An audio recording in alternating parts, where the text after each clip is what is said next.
औरत और सपने। उमेश और रीटा की शादी के 10 साल बाद उन्हें बेटी होती है। रीटा, तुमने मुझे जिंदगी की बहुत बड़ी खुशी दी है। तुम भी ना, ये सब भगवान की कृपा है। बस हमारी बेटी बड़ी होकर कुछ अच्छा करे। रीटा की सास बिंदिया ये खबर सुनकर गांव से चली आती है। हम अब से यहीं रहेंगे, दादी पोती साथ में खेलेंगे। अपनी पोती का नामकरण भी हम ही करेंगे। आज से हमारी गुड़िया का नाम होगा सना। आओ मेरी गुड़िया, दादी के साथ खेलोगी ना। वक्त गुजरने लगता है, सना बड़ी होने लगती है। अब सना 10 साल की हो गई है। दादी पोती एक साथ एक ही कमरे में सोते हैं। एक रोज सना आधी रात को घबरा कर उठ जाती है। अरे क्या हुआ मेरी बच्ची, तू इतनी घबरा क्यों रही है? दादी, मैंने एक औरत को देखा जो मेरे बेड के नीचे से निकलकर मेरे ऊपर आकर बैठ गई और मुझसे कुछ कहना चाह रही है। अरे बिटिया, मैं हूं ना तेरे साथ। देख देख, तेरे बेड के नीचे कुछ भी नहीं है। मेरी बच्ची आराम से सो जा। अगले दिन फिर वही सब होता है। फिर सना सपना देखकर उठ जाती है। दादी, सपने में फिर मैंने उसी औरत को देखा। वो फिर उसी तरह मेरे बेड के नीचे से मेरे ऊपर आकर बैठ गई है और मुझसे यहाँ से जाने को कह रही है। कौन हो सकती है और कोई तेरे सपने में क्यों आएगा? अच्छा बेटी, वो दिखने में कैसी है, तू बता सकती है? हाँ दादी, बड़ी बड़ी आंखें, गोल चेहरा, लंबे बाल, मोटी मोटी गाल, पतली दुबली, मानो जैसी कोई मॉडल हो। क्या? ये तो नीता है, लेकिन उसका तेरे सपने में आने का क्या मतलब है? दादी, ये नीता कौन है? अब कुछ नहीं मेरी बच्ची, तू सो जा। हाँ, अब बिंदिया की डर के मारे हालत खराब हो जाती है। वो रात भर सो नहीं पाती। अगली सुबह बिंदिया सारी बातें उमेश से कहती है। उमेश, वो वापस आ गई है। इस बार उसने अपना शिकार हमारी सना को बनाया है। सना को कुछ हो गया तो हम तो मर जाएंगे। क्या माँ, आप भी कैसी बातें कर रही हो? सपने से भला क्या होता है? कौन सा वो सच में निकल कर बाहर आ जाएगी? माँ, आप है ना कुछ ज्यादा ही सोच रही हैं। इस बात को यहीं खत्म कर दीजिए। और देखिए, रीटा को इसके बारे में कुछ भी खबर नहीं होनी चाहिए। उमेश की बातें बिंदिया के दिमाग से आर पार हो जाती है और वो नीता के बारे में ही सोचती रहती है। पहले तो सना को सपने रात में आते थे, लेकिन अब तो उसे दिन में भी सपने आने लगते हैं। एक शाम जब सना सोकर उठती है और जोर जोर से रोने लगती है। नहीं, मेरे मम्मी को कुछ मत करना। मैं वो सब करूंगी जो तुम कहोगी। क्या हुआ मेरी बच्ची, तू रो क्यों रही है? मम्मा वो आपको मार देगी।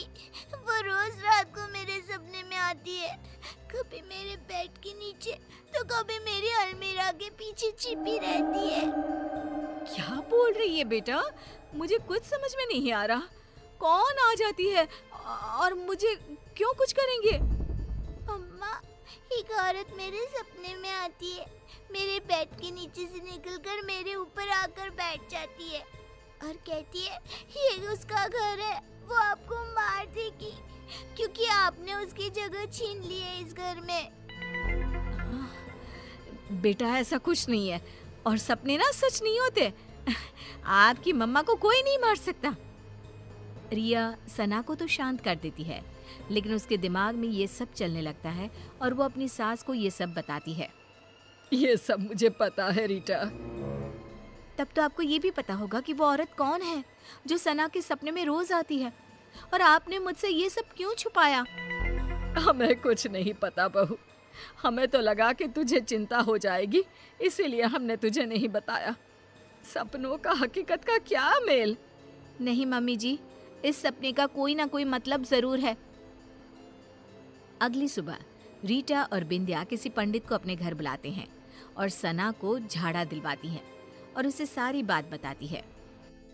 उस औरत की आत्मा भटक रही है और कहीं ना कहीं उस औरत का इस घर से कोई ना कोई संबंध जरूर है।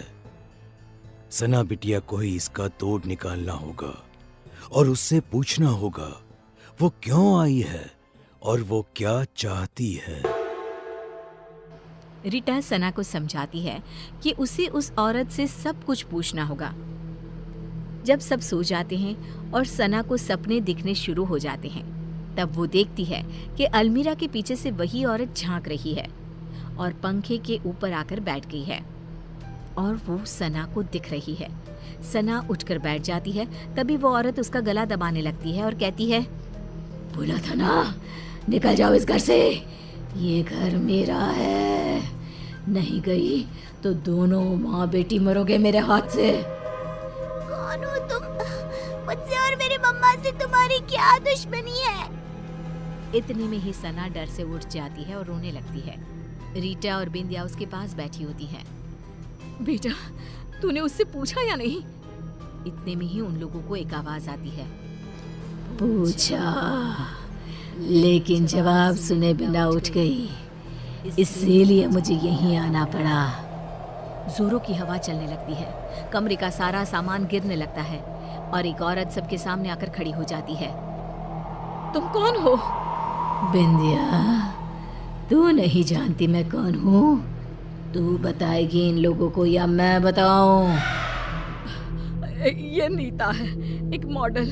उमेश और नीता एक दूसरे से प्यार करते थे और शादी करना चाहते थे, लेकिन हमने इन दोनों की शादी नहीं होने दी।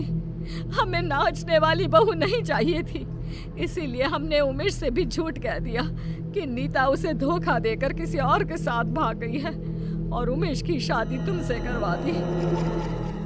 ये सब के पीछे तुम थी ना माँ?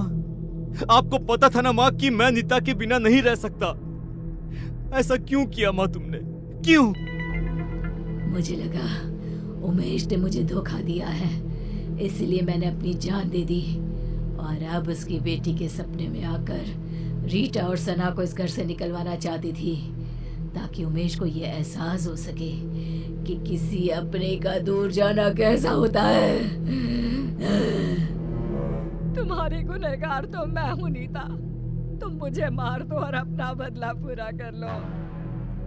मुझे माफ कर दो नीता, मैंने माँ की बातों पर भरोसा कर लिया और एक बार भी तुम्हारा पता लगाना जरूरी नहीं समझा। मुझे माफ कर दो। नहीं, अब मुझे किसी से कोई शिकवा नहीं है। जिससे मैंने प्यार किया वो आज भी मेरा है। ये जानकर ही मुझे शांति मिल गई। बिंदिया का मन ग्लानि से भर जाता है और वो खुद की जान ले लेती है। ये क्या कर दिया माँ तुमने? क्या कर दिया? एक बेकसूर की जिंदगी खत्म कर दी मैंने। अब मुझे जीने का कोई हक नहीं बचा। हमें माफ कर देना नीता। बिंदिया की मौत हो जाती है और नीता की आत्मा को शांति मिल जाती है।